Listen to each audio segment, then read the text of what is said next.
উপস্থিত হযরত হাজিরিন, সম্মানিত মুরব্বিয়ানে আযম, আমার সমবয়সের তরুণ ভাইয়েরা, বাড়িতে অবস্থানরত পর্দাশীলা সম্মানিতা মা ও বোনেরা, সর্বপ্রথম আপনাদের সকলকে রাসূলুল্লাহ সাল্লাল্লাহু আলাইহি ওয়াসাল্লামের শিখানো বাণী দ্বারা সালাম করছি। আসসালামু আলাইকুম ওয়া রাহমাতুল্লাহি ওয়া বারাকাতুহু।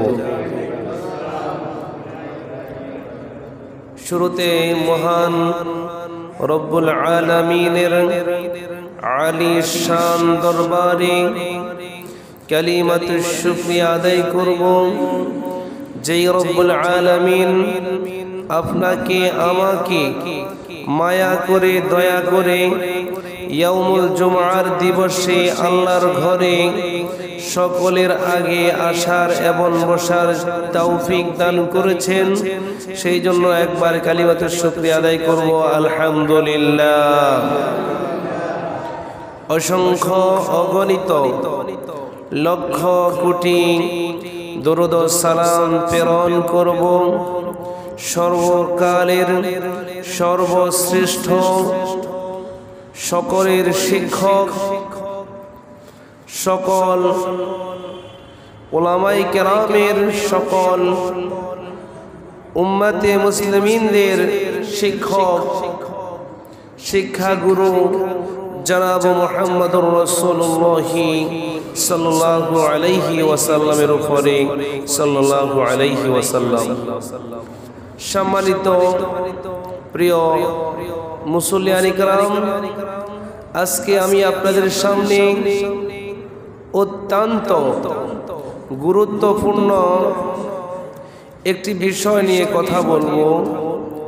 আজকের আলোচনার বিষয়বস্তু হচ্ছে ইসলাম শিক্ষার গুরুত্ব ও ফজিলত কি, কোরআন শিক্ষার গুরুত্ব ও তাৎপর্য কি, ফজিলত কি, এই বিষয় নিয়ে আলোচনা করবে ইনশাআল্লাহ। আল্লাহ রাব্বুল আলামিন যুগে যুগে মানবতার কল্যাণে এই পৃথিবীতে, এই জমিনে 160টি আসমানি কিতাব নাজিল করেছেন। এই পৃথিবীর লোকেরা যেন আল্লাহর দেওয়া বিধান দিয়ে যেন তাদের সামাজিক জীবন, পারিবারিক জীবন, রাষ্ট্রীয় জীবন, প্রত্যেকটা ক্ষেত্রে যেন আল্লাহর বিধান দিয়ে যেন তারা তাদের জীবনে চলনে বলনে, শয়নে স্বপনে, কাজে কর্মে, প্রতিটা ক্ষেত্রে যেন তারা আল্লাহর বিধান মেনে চলতে পারে। এই জন্য আল্লাহ রাব্বুল আলামিন যুগে যুগে নবী ও রাসূলদেরকে পাঠিয়ে দিয়ে, তাদেরকে আসমানি কিতাব দিয়ে পাঠিয়ে দিয়েছেন যেন তাদের কওমের লোকেরা, তাদের উম্মতেরা যেন আল্লাহর কিতাব মানে। এই জন্য আল্লাহ রাব্বুল আলামিন যুগে যুগে এই পৃথিবীর লোকদেরকে বাঁচানোর জন্য আসমানি কিতাব পাঠিয়েছে। তারই ধারাবাহিকতা 160টি আসমানি কিতাব রয়েছে। এর ভিতরে প্রধান যে 60টি আসমানি কিতাব, এর ভিতরে 160টির ভিতরে সর্বশ্রেষ্ঠ যেই কিতাবটা হলো, সেই কিতাবের নাম হচ্ছে আল কোরআন। আপনার যুগে যুগে নবী ও রাসূলদের উপর যেই 160টি আসমানি কিতাব নাজিল হয়েছে, সব নবীদের কিতাবকে অনুসরণ করে আল্লাহ রাব্বুল আলামিন আসমানি কিতাব, সর্বশ্রেষ্ঠ কিতাব আল কোরআনের ভিতরে সব কিতাবের সারমর্ম তুলে ধরেছে। বলেন না সুবহানাল্লাহ। সব আসমানি কিতাবে যাই রয়েছে কোরআনুল কারীমের মধ্যে, তার চেয়ে বেশি আল্লাহ রাব্বুল আলামিন দান করেছে এই জাতিকে মুক্তি করার জন্য, এই জাতিকে মুক্তি দেওয়ার জন্য, যেন তারা আসমানি কিতাব মেনে চলে, আসমানি কিতাব অনুযায়ী তাদের জীবন পরিচালনা করে। এজন্য আপনার আমার এই আসমানি কিতাব, এই ইসলাম শিক্ষা, কোরআনের শিক্ষা, হাদিসের শিক্ষার গুরুত্ব ফজিলত কি আমরা জানি না। তার কারণে আমরা এই কোরআন পড়তে চাই না, কোরআন জানতে চাই না, কোরআন বুঝতে চাই না। কথা বলেন ঠিক কিনা? এই কোরআন পড়লে কি সওয়াব রয়েছে? আল্লাহ রাব্বুল আলামিন মহাগ্রন্থ আল কোরআনের সূরা আল আলাকের 1 থেকে 5 নম্বর আয়াত আল্লাহ রাব্বুল আলামিন বিশ্ব নবীর উপর সর্বপ্রথম নাযিল করে দিলেন। সর্বপ্রথম নাযিল কিতাব যে আয়াতগুলো নাযিল হয়েছে সেই আয়াতগুলো হচ্ছে সূরা আলাকের প্রথম 5 আয়াত। এই 5 আয়াতের প্রথম যে আয়াত রয়েছে আমি সেই আয়াত আপনাদের সামনে তেলাওয়াত করেছিলাম। আল্লাহ রাব্বুল আলামিন বলেন, ইকরা বিসমি রাব্বিকাল্লাযী খলাক, পড়ো তোমার রবের নামে যিনি তোমাকে সৃষ্টি করেছে। আল্লাহর নবীর উপর যখন জিবরাইল আমিন এসে বলছেন ইকরা পড়ুন, বিশ্বনবী বলছেন আমি পড়তে জানি না। দ্বিতীয়বার জিবরাইল আমিন বিশ্বনবীকে চেপে ধরে বলছেন ইকরা পড়ুন, বিশ্বনবী বলছেন আমি পড়তে জানি না। বিশ্বনবীকে তৃতীয়বার জিবরাইল আমিন এমন ভাবে জড়িয়ে ধরেছেন, বলছেন পড়তেই হবে। ইকরা বিসমি রাব্বিকাল্লাযী খলাক, পড়ো তোমার রবের নামে যিনি তোমাকে সৃষ্টি করেছেন। কেন বিশ্বনবীকে 3 বার জিবরাইল আমিন পড়ো পড়ো এই কথা কেন বলছেন? কারণ বিশ্বনবীকে যখন বলছেন পড়ো, বিশ্বনবী বলছেন আমি কি পড়বো। যখন বলছেন পড়ো তখন বিশ্ব বলছে আমি কি পড়বো। যখন বলছেন ইকরা বিসমি রাব্বিকাল্লাযী খলাক, পড়ো তোমার রবের নামে যিনি তোমাকে সৃষ্টি করেছে, তখনই আল্লাহর হাবিব বিশ্বনবী পড়া শুরু করেছে। বলেন সুবহানাল্লাহ। তার মানে আল্লাহ রাব্বুল আলামিন এই আয়াতে বুঝাইতে চেয়েছেন এই কোরআনের শিক্ষা প্রত্যেক নবী ও রাসূল, যেহেতু আমার আপনার নবী বিশ্ব নবী, এই কোরআনের বাণী যে আল্লাহর পক্ষ থেকে এসেছে, সেহেতু এই কোরআনের বাণী পড়া প্রত্যেক মুসলমানের উপর ফরজ। প্রত্যেক মুসলমানের উপর কি? প্রত্যেক এই পৃথিবীতে যত মানুষ রয়েছে আল্লাহ রাব্বুল আলামিনের সৃষ্টি হচ্ছে সকল মাখলুকাত, সকল মানুষ, এই মানুষ সকলদেরকে পড়ার জন্য বলেছে আল কোরআন। বলেন সুবহানাল্লাহ। আপনি অন্য পড়া পড়লে 1000 লক্ষ কিতাব পড়লে, 1 লক্ষ বই পড়লে, উপন্যাস পড়লে আপনার কোনো সওয়াব হবে না। আল কোরআন পড়লে সওয়াব হবে কি হবে না? এজন্য বিশ্বনবী একবার আবু যার গিফারিকে ডেকে বলেন, ইয়া আবা যার লা আন তাকদুয়া ফাতাআল্লামা আয়াতাম মিন কিতাবিল্লাহি খায়রুম মিন আন তুসাল্লিয়া মিয়াতা রাকাত। আল্লাহর নবী আবু যার গিফারিকে ডেকে বলেন, আবু যার গিফারি, তুমি যদি কোথাও গিয়ে কালামুল্লাহর একটি আয়াত শিক্ষা গ্রহণ করতে পারো, আল্লাহ রাব্বুল আলামিন তোমার আমলনামা 100 রাকাত নফল নামাজের সওয়াব দান করবে। বলেন না সুবহানাল্লাহ। কালামুল্লাহর কোরআনুল কারীমের যদি একটি আয়াত শিক্ষা গ্রহণ করেন তাহলে 100 রাকাত নফল নামাজের সওয়াব হবে।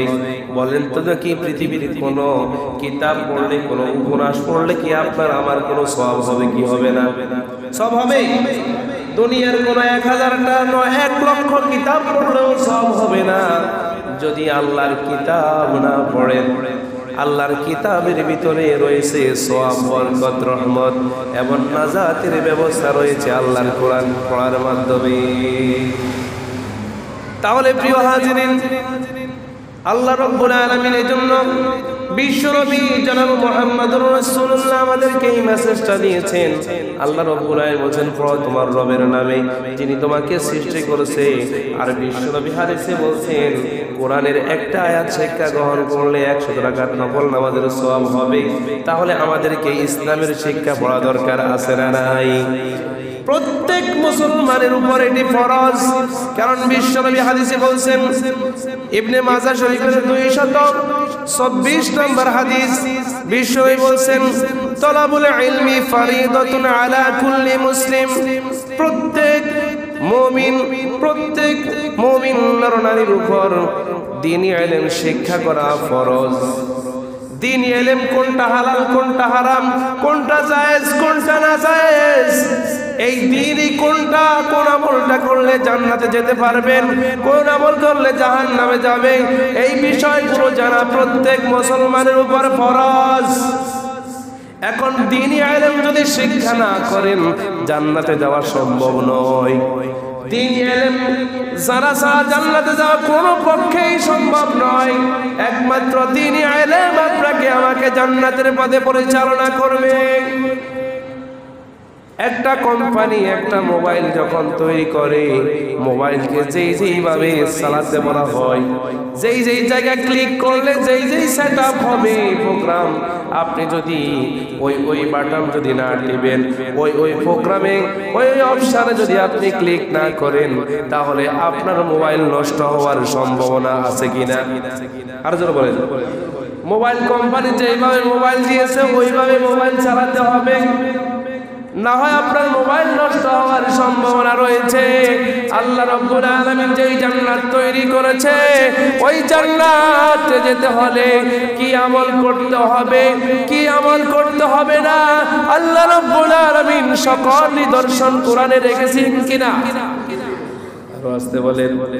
সকল দিক নির্দেশনা কোরআনে রয়েছে। এখন আপনি আল্লাহ রাব্বুল আলামিন জান্নাতে যেতে হলে যে আমল করতে হবে, আপনি যদি সে আমল না করে অন্য ধরনের আমল করেন, আপনার পক্ষে জান্নাতে যাওয়া সম্ভব নয়। কারণ আপনি আল্লাহর কিতাব মানেন না, আল্লাহ যেইভাবে বলেছেন সেইভাবে আপনি করেন না, তার কারণে আপনি অন্য পথে চলে যাবেন। জান্নাতের পথ একটা, জাহান্নামের পথ একটা। ফারিকুম ফিল জান্নাতি ওয়া ফারিকুম ফিস সাঈর, একটা রাস্তা জান্নাতের আর একটা জাহান্নামের। এবার আপনি যদি ইসলামের শিক্ষা শিক্ষিত হয়ে জান্নাতের পথ কোনটা সেই পথ আপনাকে খুঁজে বের করতে হবে। এই জান্নাতের পথ খুঁজে বের করতে হলে দ্বীনি ইলম শিক্ষা করা লাগবে, দ্বীনি ইলম শিক্ষা করা ফরজ। এটা প্রত্যেক মুসলমান যদি আপনি দাবি করেন, আপনার আমার উপর এই দ্বীনি ইলম শিক্ষা করা ফরজ, না হয় আপনার পক্ষে জান্নাতে যাওয়া সম্ভব হবে না। ঢাকা যদি যেতে হয়, ঢাকা যাওয়ার নির্দিষ্ট রাস্তা রয়েছে। এখন আপনি যদি নির্দিষ্ট রাস্তা না গিয়ে অন্য রাস্তায় চলে যান, ঢাকা যদি না চিনেন, ঢাকা যাওয়ার রাস্তা যদি না চিনেন, সারাদিন আপনার পক্ষে ঢাকা যাওয়া সম্ভব হবে না। কথা বলেন। ঢাকা যেতে হলে উত্তর দিকে যেতে হবে। আপনি যদি দক্ষিণ দিকে যান, একেবারে সারাদিন যদি দক্ষিণ দিকে হাঁটেন, ঢাকা কি যেতে পারবেন না। কারণ ঢাকা কোন দিকে? আর জন বলেন, ঢাকা কোন দিকে? উত্তর পশ্চিম দিকে। এখন আপনি যাচ্ছেন দক্ষিণ দিকে, কক্সবাজারের দিকে। কক্সবাজার গেলে ঢাকা পাবেন না। ঢাকা যেতে হলে আপনাকে ঢাকার লাইনে যেতে হবে, ঢাকার রাস্তায় যেতে হবে, না হয় আপনার পক্ষে ঢাকা যাওয়া সম্ভব হবে না। জান্নাতে যাওয়ার যে রাস্তা রয়েছে, ইসলামের রাস্তা, দ্বীনি ইলমের রাস্তা, এই রাস্তা যদি আপনি না হাঁটেন, আপনার পক্ষে জান্নাতে যাওয়া সম্ভব হবে না। কারণ আপনি সব সময় আপনার ভিতরে দ্বীনি ইসলামের জ্ঞান নাই। এখন আপনি রাস্তা চিনেন না, আপনি কিভাবে জান্নাতে যাবেন? সম্ভব? কারণ আপনি তো দ্বীনের কোনটা হালাল কোনটা হারাম সেটা বুঝেন না। তখন আপনি গুনাহ বারবার করতে আসেন। গুনাহ করতে করতে আপনি জাহান্নামের ট্রেনে উঠে বসে রয়েছেন, আপনি নিজেও কল্পনা করতে পারেন নাই। তাহলে প্রিয় হাজিরিন, যদি দ্বীনি ইলম জানতে হয়, আল্লাহর কালাম জানতে হয়, জান্নাতে যদি যেতে হয়, কোরআন শিক্ষা করা দরকার আছে না নাই? হাদিস শিক্ষা করা দরকার আছে না নাই? নয় কোনো মানুষ জান্নাতে যেতে পারবে না। এজন্য প্রত্যেক মুসলমান যদি দাবি করেন আপনি নিজে দ্বীনি ইলম শিক্ষা গ্রহণ করতে হবে। দ্বীনি ইলম মানে হচ্ছে কোরআনের শিক্ষা, হাদিসের শিক্ষা। এই শিক্ষা আপনি নিজে শিক্ষা গ্রহণ করবেন, আপনার সন্তানদেরকেও শিক্ষা গ্রহণ করাতে হবে, না হয় আপনার সন্তানটাও বিফলে চলে যাবে, জাহান্নামের রাস্তার দিকে চলে যাবে, টেরও পাবেন না। এজন্য আল্লাহ রাব্বুল আলামিন মহাগ্রন্থ আল কোরআনের সূরা আল ফাতির 28 নম্বর আয়াতে মাঝের অংশে আল্লাহ রাব্বুল আলামিন বলেন, ইন্নামা ইয়াখশাল্লাহা মিন ইবাদিহিল উলামা। নিশ্চয় আল্লাহর বান্দাদের মধ্যে জ্ঞানীরাই কেবল আল্লাহকে ভয় করে, আলেমরা আল্লাহকে ভয় করে। যারা আল্লাহর বান্দা রয়েছে এদের মাধ্যমে তারা সবচেয়ে আল্লাহকে বেশি ভয় করে, যারা সবচেয়ে বেশি জ্ঞানী, যারা আলেম। আলেম কাদেরকে বলা হয়? যারা কোরআন হাদিসের ইলম, কোরআন হাদিসের জ্ঞান যাদের ভিতরে রয়েছে তারাই হচ্ছে আলেম। টুপি পরলে আলেম হওয়া যায় না, পাঞ্জাবি পরলে আলেম হওয়া যায় না, দাড়ি রাখলে আলেম হওয়া যায় না, জুব্বা পরলে আলেম হওয়া যায় না, তাসবিহ হাতে রাখলে আলেম হওয়া যায় না। আলেম হতে হলে কোরআন হাদিসের জ্ঞান লাগে। এই কোরআনের হাদিসের জ্ঞানটা যদি একটা সাধারণ লোকেও যদি কোরআন হাদিসের জ্ঞান রাখে, সেই হয় আলেম। সেই হয় কি? আলেম। আমরা মনে করি মাদ্রাসা পড়লে আলেম হওয়া যায়, মাদ্রাসা পড়লে আলেম হওয়া যায়, কিন্তু মাদ্রাসা না পড়লে আলেম হওয়া যায় না। এটা সম্পূর্ণ ভুল ধারণা। আপনি যদি নিজে নিজে কোরআন হাদিস গবেষণা করেন, আপনিও কোরআন হাদিসের একজন আলেম। কথা বলুন।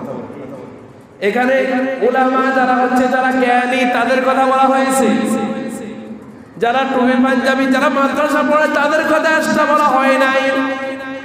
তাহলে আমরা যদি আলেম হতে পারি, কোরআন হাদিসের যদি আলেম হতে পারি, আমরা একেবারে আল্লাহকে সবচেয়ে ভয় করি। এই কথা বলেছেন কে? যেই ব্যক্তি সবচেয়ে বেশি কোরআন জানে, যেই ব্যক্তি হাদিস জানে, ওই ব্যক্তি সবচেয়ে বেশি আল্লাহকে ভয় করে। তাহলে প্রিয় হাজিরিন, আপনাকে আমাকে যদি আল্লাহকে ভয় করতে হয়, দ্বীনি ইলম শিক্ষা গ্রহণ করতে হবে, না হয় আল্লাহর ভয় আপনার আমার ভিতরে আসবে না। কথা বলেন। এজন্য বিশ্বনবী জনাব মুহাম্মদুর রাসূলুল্লাহ বলেন, ইন্নাল উলামা ওয়ারাসাতুল আম্বিয়া। আলেমগণ হলো নবীদের ওয়ারিস। আলেমগণ কার ওয়ারিস? নবীদের ওয়ারিস। যারা আলেম তারা নবীদের ওয়ারিস। নবীরা মৃত্যুকালে তারা জায়গা জমি ধন সম্পদ রেখে যান নাই, তারা রেখে গিয়েছেন ইলম, কোরআন হাদিস। এই দুইটা বিষয় কোরআন হাদিস যারা ধারণ করবে তারাই হচ্ছে নবীর ওয়ারিস। তারা কার ওয়ারিস? যারা কোরআন হাদিস রিসার্চ করবে, গবেষণা করবে, তারাই হচ্ছে নবীদের ওয়ারিস। যারা কোরআন দিয়ে কোরআন মানবে, কোরআন জানবে, কোরআন বুঝবে, তারাই হচ্ছে নবীদের ওয়ারিস।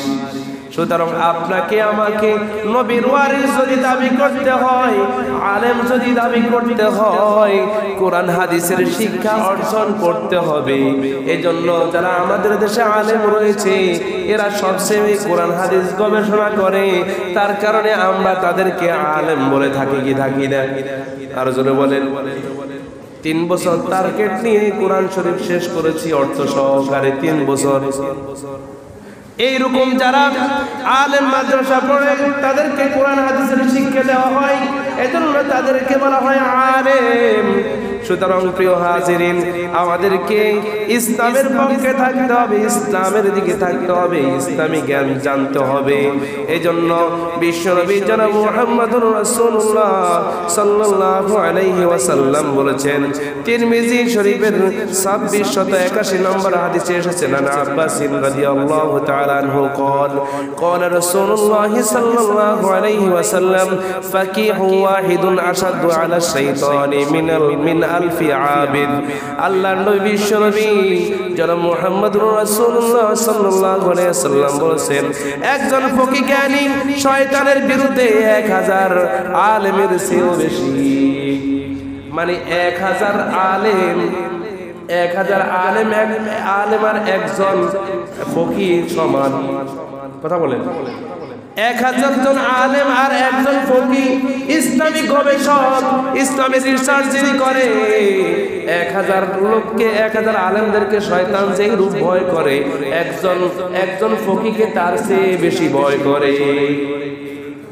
সুতরাং বিশ্বনবী জনাব মুহাম্মদুর রাসূলুল্লাহ সাল্লাল্লাহু আলাইহি ওয়াসাল্লাম বলেন, ইলমে দ্বীন শিক্ষা করলে কি হবে, ইসলামী জ্ঞান শিক্ষা করলে কি সওয়াব হবে। বিশ্বনবী বলেন, আন আব্বাস রাদিয়াল্লাহু তাআলা আনহু قال قال رسول الله صلى الله عليه وسلم تدارس العلم ساعة من الليل خير من إحيائها।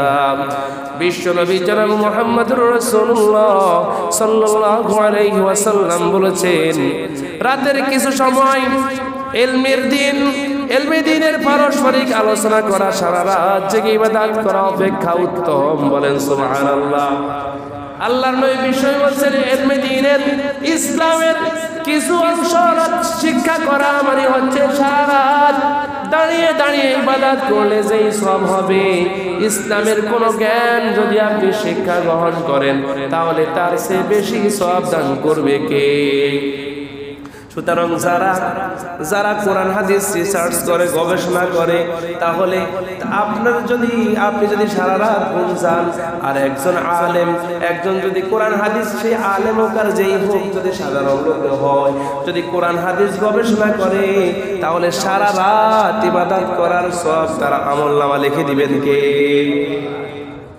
তাহলে দেখেন, আমরা সাধারণ লোকে ঘুম যাওয়া আর আলেমরা সামান্য সময় তারা ইসলামিক বিষয় গবেষণা করে, কোরআন হাদিস গবেষণা করে, আপনি সারা রাত দাঁড়িয়ে দাঁড়িয়ে নফল নামাজ পড়লেন, আর একজন আলেম সামান্য কিছু, একজন মানুষ কোরআন হাদিসের কিছু অংশ, কোরআন হাদিসের জ্ঞান, সেটা শুধু আলেম নয়, আর সাধারণ লোকেও যদি কোরআন হাদিসের একটা হাদিস পড়ে অথবা একটা কোরআনের আয়াতের অর্থ পড়ে, তাহলে সেই সারা রাত দাঁড়িয়ে নফল নামাজ পড়লে যেই সওয়াব, সেই সওয়াব তার আমলনামা দিবে।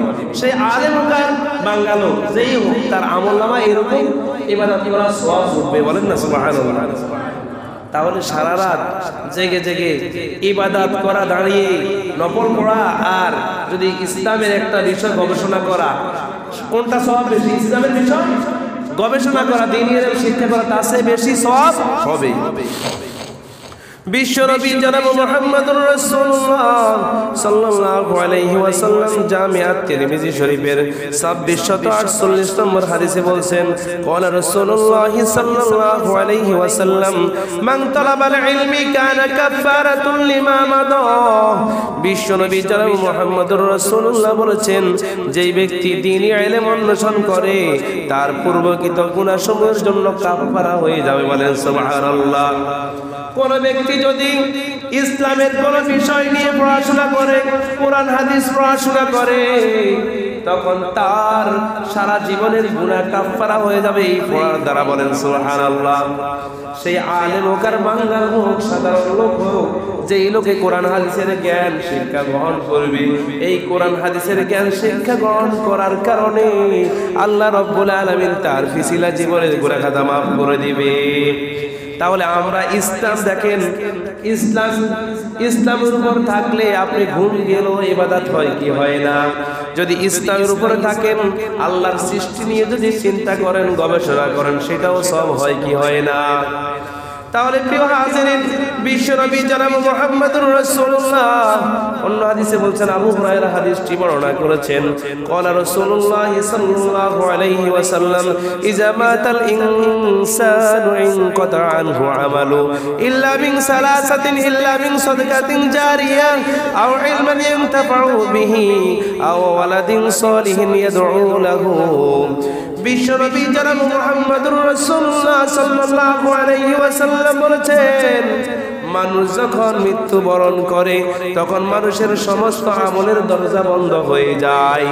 3টা আমল চালু থাকে, 3টা আমল জারি থাকে।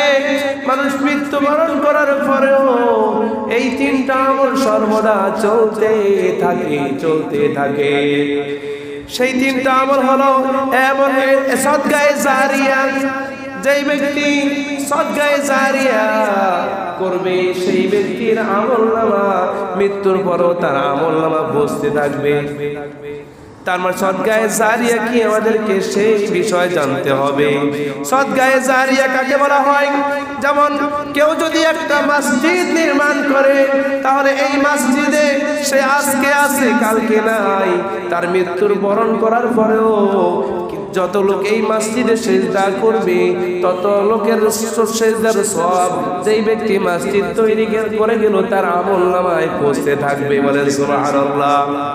এটাকে বলা হয় সদকায়ে জারিয়া। যেই জারিয়া কখনো, যে আমল কখনো বন্ধ হয় না। কেউ যদি আপনার গাছ লাগায়, একটা গাছ লাগায়, ওই গাছের নিচে যদি কেউ আশ্রয় গ্রহণ করে, যদি গরমের থেকে ঠান্ডা পাওয়ার জন্য গাছের ছায়ার নিচে আশ্রয় গ্রহণ করে, এটাও হলো সদকায়ে জারিয়া। কেউ যদি একটা কূপ খনন করে, ওই কূপ থেকে যত মানুষ পানি খাবে, মৃত্যুবরণ করার পরেও এই কূপ থাকবে কি থাকবে না? এই কূপ থাকবে। এই কূপ যতদিন থাকবে ততদিন ওই ব্যক্তি মৃত্যুবরণ করার পরেও তার আমলনামা সব যেতে থাকবে। কেউ যদি একটা পানির কল বসায়, একটা যদি পানির কল যদি বসায়, ওই কল থেকে যত মানুষ পানি পান করবে, প্রত্যেকের যখন পানি পান করবে এর দোয়া কিন্তু যেই লোক একটা কল বসালো তার আমলনামায় সব বসতে থাকবে। এখন তো আমরা বাড়িতে একটা কল দিতে পারলে আমরা বড়লোক হয়ে যাই, আমরা অপরকে পানি খাইতে দিই না। কথা বল।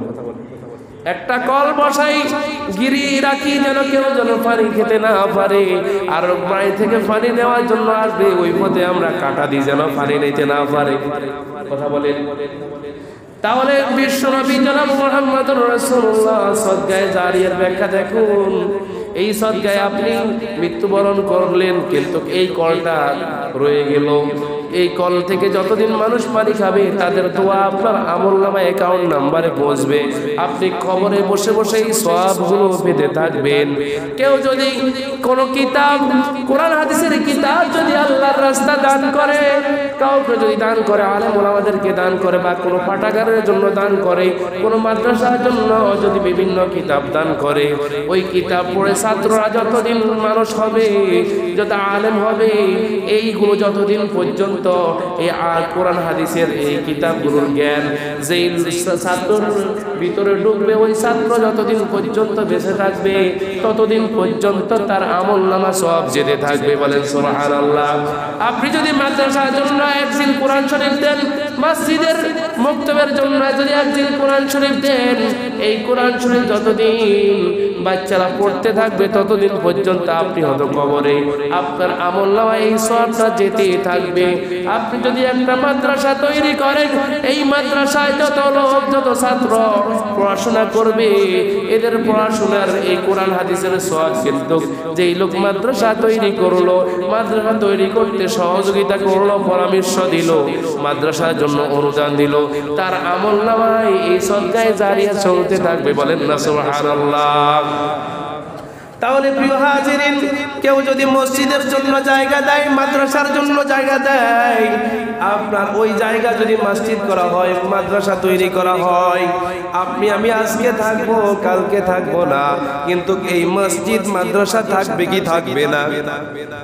আমার কথা বুঝেন নাই? মসজিদ মাদ্রাসা থাকবে কি থাকবে না? থাকবে। যতদিন পর্যন্ত মসজিদে সিজদা করবে, মাদ্রাসায় যত ছাত্র পড়াশোনা করবে, আপনি কবরে বসে বসে অটোমেটিক আপনার বিকাশ নাম্বার, অ্যাকাউন্ট নাম্বার চালু হয়ে যাবে, আপনার আমলনামায় সদকায়ে জারিয়া যেতে থাকবে। বলেন সুবহানাল্লাহ। যেমন নাকি গতকালকে আমাদের আবুল খায়ের চারাঙ্গের ছেলে আপনার জিয়া ভাই এই মসজিদের জন্য 30,000 টাকা দিয়েছে, মাদ্রাসার জন্য 15,000 টাকা দিয়েছে। এখন এই টাকা দুই জায়গায় 45,000 টাকা দিয়েছে আমার হাতে। তাহলে এই টাকাগুলো দিয়ে মসজিদের জন্য ব্যবহার করা হবে, মাদ্রাসার জন্য ব্যবহার করা হবে। সেই যদি মৃত্যুবরণ করে, তার আমলনামা এই সবগুলো পৌঁছতে থাকবে। সেই তার বাবার নামে এই টাকাগুলো দান করেছে। এখন তার বাবা দুনিয়াতে নাই, এখন তার বাবার অ্যাকাউন্ট নাম্বার চালু হয়ে গেছে কি জান নাই? অ্যাকাউন্ট নাম্বার চালু হয়ে গেছে কিনা? তার আমলনামায় এই সবগুলো পৌঁছতে থাকবে। এটা কোনোদিন শেষ হবে না। সুতরাং প্রিয় হাজিরিন, সদকায়ে জারিয়া বলা হয় এটা। কেউ যদি সদকায়ে জারিয়ার উদ্দেশ্যে আপনার যদি কাউকে রক্তদান করে, কাউকে যদি রক্তদান করেন, এটাও সদকায়ে জারিয়া।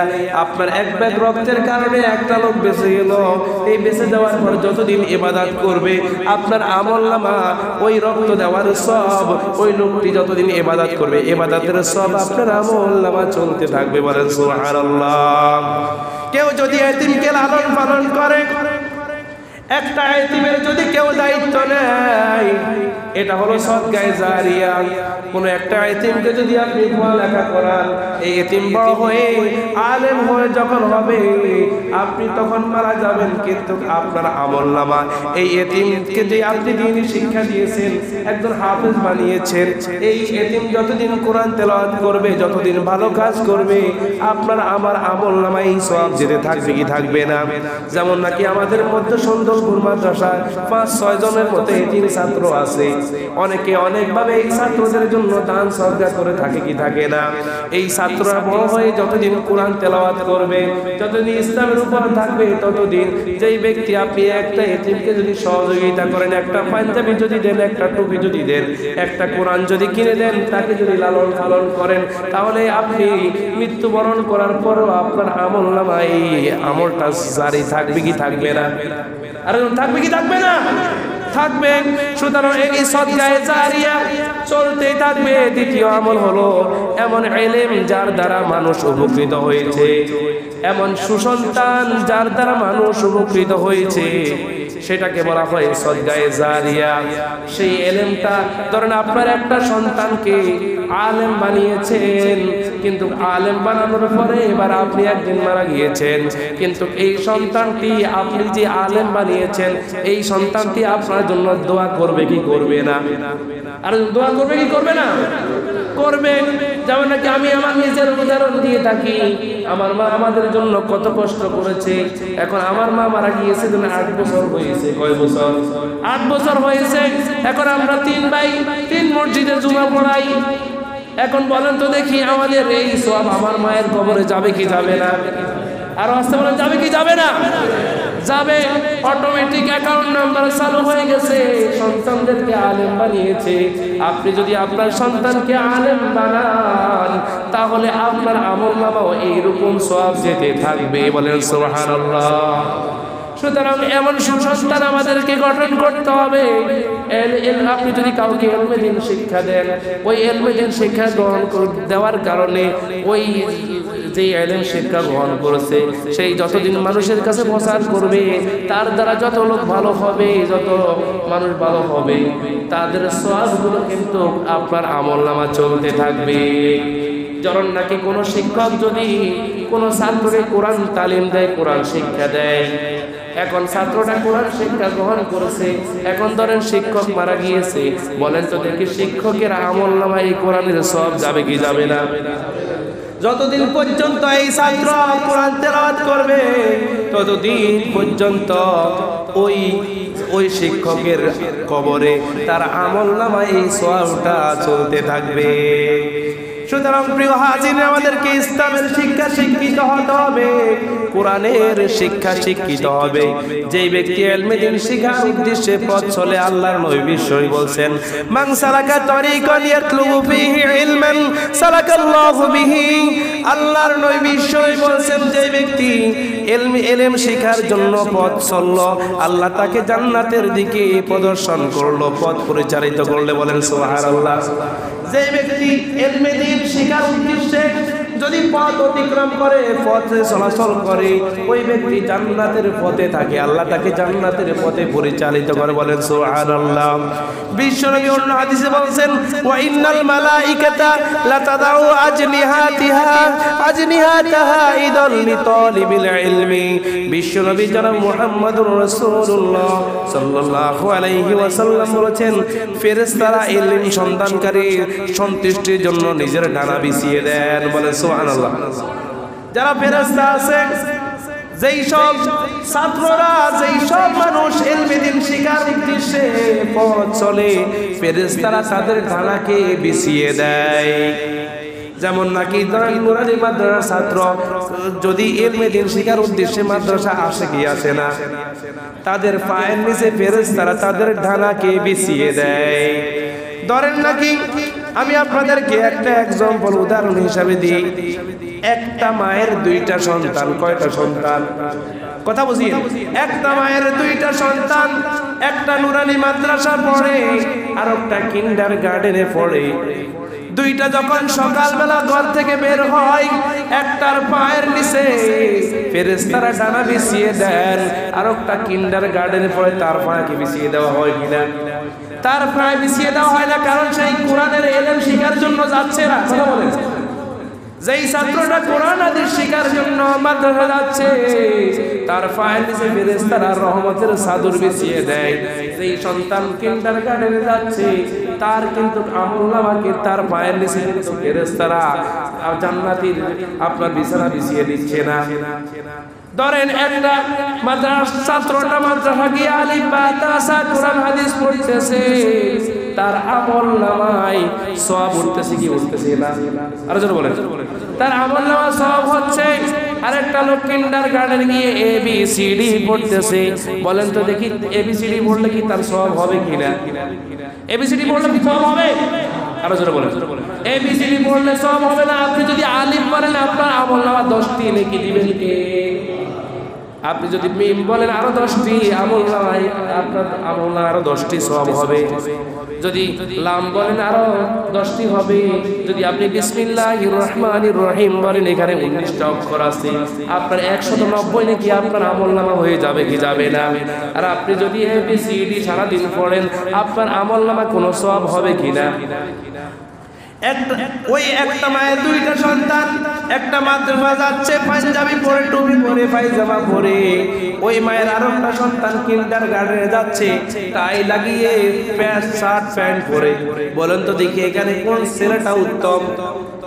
যে মাদ্রাসা যাচ্ছে সেই উত্তম। তাহলে প্রিয় হাজিরিন, আমাদেরকে এখান থেকে লক্ষ্য করতে হবে, ইলমে দ্বীন শিক্ষা গ্রহণ করলে একটা সন্তান যখন মাদ্রাসা যায়, তার সাথে থাকে ফেরেশতা। কি থাকে? ফেরেশতা থাকে। ফেরেশতারা তার জন্য সর্বসময় দোয়া করে। আর একটা সন্তান যখন কিন্ডারগার্টেনে যাচ্ছে, বিভিন্ন দুনিয়ার জাগতিক শিক্ষার জন্য বিভিন্ন জায়গায় যাচ্ছে, তার সঙ্গে থাকে শয়তান। তাহলে প্রিয় হাজির, যেখানে ইলমে দ্বীন শিক্ষার, যেখানে কোরআন হাদিস আছে, সেখানে যদি আপনার সন্তানকে দেন, আপনার সন্তানের জন্য ফেরেশতারা দোয়া করে কি করে না? আল্লাহর নবী বিশ্বনবী জনাব মুহাম্মদুর রাসূলুল্লাহ সাল্লাল্লাহু আলাইহি ওয়াসাল্লাম বলেছেন, ওয়া ইন্নাল আলিমি লা ইস্তাগফিরু লাহু মান ফিস সামাওয়াতি ওয়া মান ফিল আরদি ওয়াল হিতানু ফিল জাওফিল মা। আল্লাহর নবী বিশ্বনবী বলেন, যারা ইলম শিখার জন্য, শিক্ষা করার জন্য পথ অতিক্রম করে, যখন ইলম শিখার জন্য যেই যায়, তার জন্য গর্তের পিপিলিকা পর্যন্ত তার জন্য দোয়া করে, সমুদ্রের মাছেও তার জন্য দোয়া করতে থাকে। বলেন সুবহানাল্লাহ। এটা কি আমার কথা না রাসূলের কথা? কার কথা? যারা ইলমে দ্বীন শিক্ষা গ্রহণ করার জন্য, কোরআন হাদিসের শিক্ষা গ্রহণ করার জন্য পথ চলে, তাদের জন্য গর্তের থেকে পিপিলিকা পর্যন্ত তাদের জন্য দোয়া করে, পুকুরের মাছ পর্যন্ত, সমুদ্রের মাছ পর্যন্ত তাদের জন্য দোয়া করতে থাকে। সুতরাং প্রিয় হাজিরিন, যেই লোক তার সন্তানকে কোরআনের শিক্ষা দিল, সেই কোরআনের শিক্ষা দেওয়ার কারণে তার মা বাবারও আল্লাহ তাআলা কেমন সম্মানিত করে। বিশ্বনবী জনাব মুহাম্মদুর রাসূলুল্লাহ সাল্লাল্লাহু আলাইহি ওয়াসাল্লাম বলেছেন, আলবিসা ওয়ালাদাহু তাজা ইয়াউমাল কিয়ামাতি দাউহু আহসানু মিন দাউইশ শামসি। এমন সন্তানের বাবা যেই হবে, কাল কিয়ামতের ময়দানে তাকে নূরের মুকুট পরিয়ে দেওয়া হবে, যেই মুকুটের আলো হবে সূর্যের আলোর চেয়ে বেশি। বলেন সুবহানাল্লাহ। যেই সন্তান কোরআন হাদিসের ইলম অর্জন করার জন্য যাবে, কোরআন হাদিসের ইলম অর্জন করবে, ওই সন্তানের বাবাকে কিয়ামতের দিন নূরের টুপি পরানো হবে। যেই টুপি কিয়ামতের দিন সূর্য যেইভাবে সকালবেলা উদিত হলে ঝকঝক ঝকঝক করে, আপনি যদি আপনার সন্তানদেরকে কোরআনের হাদিসের শিক্ষা দেন, তাহলে আপনিও কিন্তু কিয়ামতের দিন নূরের টুপি পাবেন, আপনার মাথায় এরকম সূর্যের চেয়ে ঝকঝক করবে। বলেন সুবহানাল্লাহ। এবার আপনি সিদ্ধান্ত নেবেন আপনার সন্তানদেরকে কোরআন শিক্ষা দিবেন নাকি আপনার সন্তানকে কোরআনের শিক্ষা দিবেন না, সেটা আপনি নিজে জানেন। আমি কিন্তু কোনো স্কুল মাদ্রাসার বিরোধিতা করতেছি না। আপনার যদি ইচ্ছা হয় আপনি স্কুলে ভর্তি করেন, আপনার ইচ্ছা হলে কিন্ডারগার্টেনে ভর্তি করেন, আপনার ইচ্ছা হলে নুরানি মাদ্রাসা ভর্তি করেন, সেটা আপনার নিজের ইচ্ছা। কথা বুঝে আসছেন? কিন্তু এখন আপনি সব নিবেন না সব নিবেন না, ইসলামের পথে দিবেন না অন্য পথে দিবেন। কিন্তু মাদ্রাসাও কিন্তু কোরআন হাদিসের পাশাপাশি ইংরেজি বাংলা অঙ্ক আছে না নাই? আর আছে না নাই? ঢাকা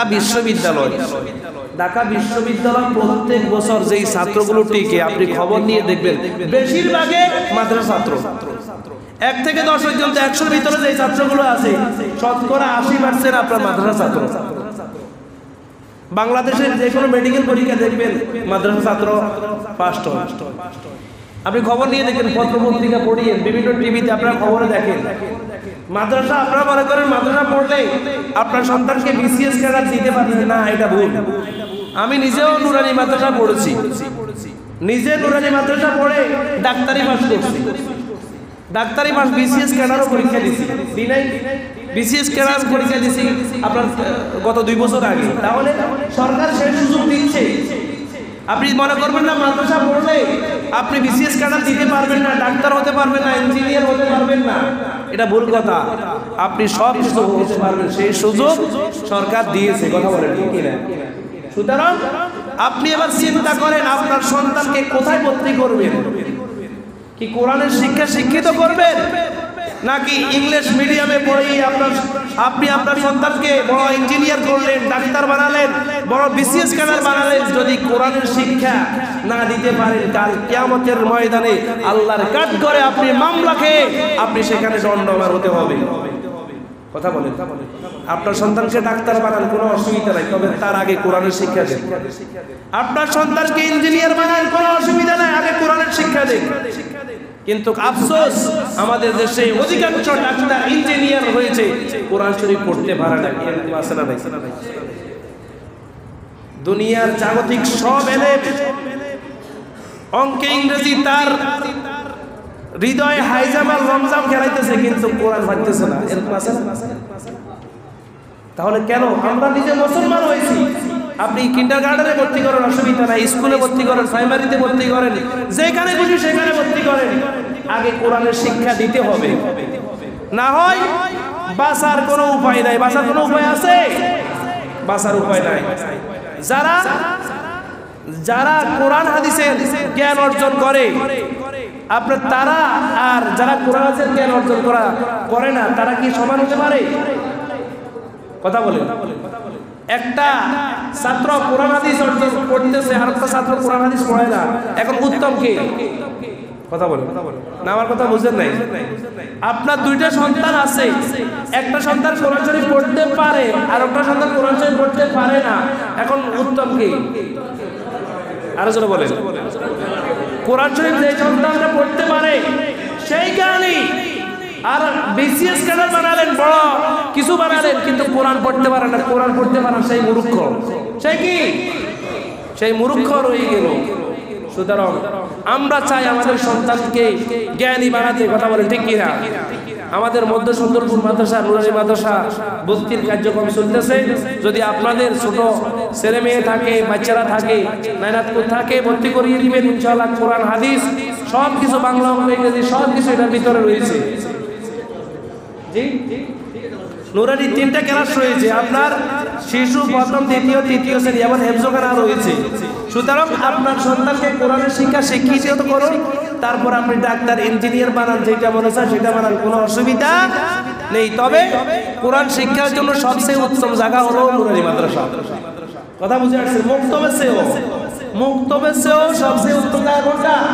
নুরানি মাদ্রাসা। নুরানি মাদ্রাসা দিয়ে তারপরে 3 ক্লাস পড়ার পরে আবার আপনি স্কুলে নিয়ে যান, অসুবিধা নেই।